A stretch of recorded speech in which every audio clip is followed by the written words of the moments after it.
बिना टायर के केवल रिम पर एक ट्रक तेजी से दौड़ रहा है, जिसका कार सवार कुछ लोग पीछा कर रहे हैं और साथ ही उसकी वीडियो भी बना रहे हैं। ये तस्वीरें हैं गुरुग्राम के सोहना मुंबई एक्सप्रेसवे की और धरपकड़ का ये खेल चल रहा है गो तस्करों और गोरक्षकों के बीच।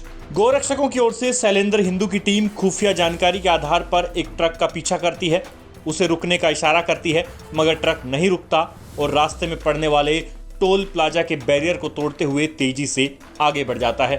एक बार फिर से देखिए कि कैसे तेज रफ्तार इस ट्रक ने टोल प्लाजा पर लगे बैरियर को तोड़ा और पलक झपकते ही ट्रक टोल को पार कर गया।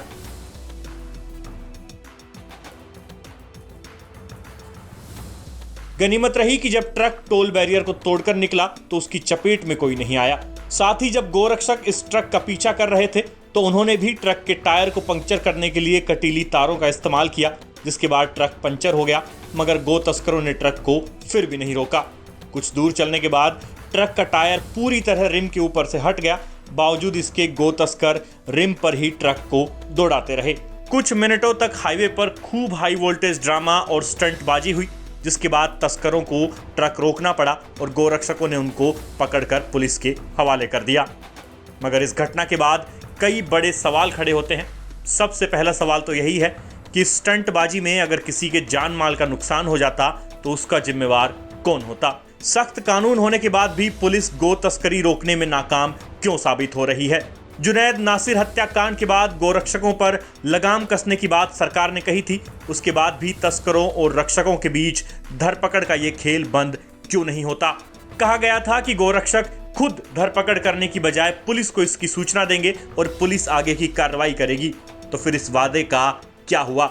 इन तमाम सवालों का जवाब अभी तक गुरुग्राम प्रशासन की ओर से आना बाकी है। हालांकि उससे पहले इस घटनाक्रम को लेकर पुलिस और गोरक्षकों का क्या कहना है वो सुन लीजिए। एक मुखबिर ने बताया था कि एक बंद बॉडी का ट्रक है जिसमें 30-32 गायें भरी हुई हैं और बॉम्बे हाईवे से जाएगा। जो उसकी सूचना को पाकर हम उसके साथ लगे तो भौंडसी टोल टैक्स को तोड़ते हुए 500 मीटर आगे आया और जहां जिसको साथियों के साथ इसने काबू किया गया। तस्कर भी पकड़े हैं तो 2 इसमें मुलजिम थे, वो ड्राइवर और एक परिचालक, 2 पकड़े। कहाँ ले जा रहे थे कुछ पता चल पाया? मेवात की बता रहे। इस गाड़ी की हमें मुखर खास से सूचना मिली थी कि ये गाड़ी राजीव चौक और सुभाष चौक से होते हुए मेवात जाएगी गौ तस्करी में, जिसको ये पीछे टूल को भी तोड़ के आई है। इसमें हमने 2 तस्करों को काबू किया है और इसमें गौवंश को बुरी तरह से भरा हुआ है, जो कि आजकल इतनी बड़े लेवल पर गौ तस्करी चल रही है। जो दिल्ली बॉम्बे हाईवे बना है इस पे से बहुत तस्करी हो रही है। पिछले दिनों में भी कई गाड़ियां पकड़ी गई हैं और पिछले दिनों में गुड़गांव में भी कई गाड़ियां पकड़ी गई हैं। तो हमारा सरकार और प्रशासन से यही हो है कि ये जो इतनी गौ तस्करी बढ़ रही है इन पर रोकथाम लगाई जाए।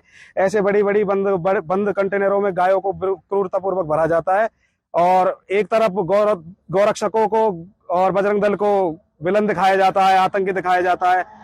तो आप देख लीजिए किस तरीके से मेवाती तस्कर गौवंश को भरकर मेवात में कटने के लिए ले जाते हैं। कहाँ से इस गाड़ी का पीछा करने लगे थे और किस तरह पकड़ में आई है? जी, हमने इसका पीछा दिल्ली गुड़गांव बॉर्डर से किया था और ये भौंडसी टूल क्रॉस करने के बाद गुड़गांव सोना रोड पर काबू आई है।